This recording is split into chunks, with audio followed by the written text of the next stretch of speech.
where a teacher would have a concealed gun on them. They'd go for special training, and they would be there.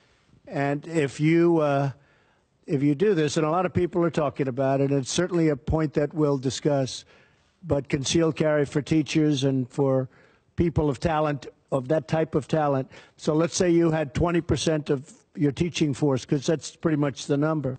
If you had a teacher who was adept at firearms, they could very well end the attack very quickly. And the good thing about a suggestion like that, and we're going to be looking at it very strongly, and I think a lot of people are going to be opposed to it. I think a lot of people are going to like it. But the good thing is that you'll have a lot of people with that. And so that would be certainly a situation that is being discussed a lot by a lot of people.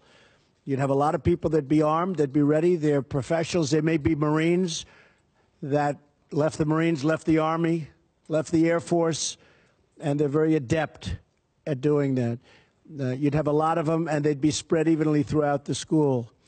So the other thing, I really believe that if these cowards knew that the school was, you know, well guarded from the standpoint of having pretty much professionals with great training, I think they wouldn't go into the school to start off with. I think it could very well solve your problem.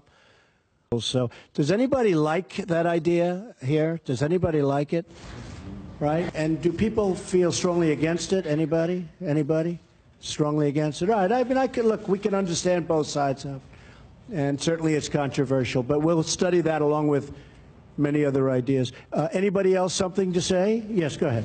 What you just said is one of the most insanely idiotic things I have ever heard.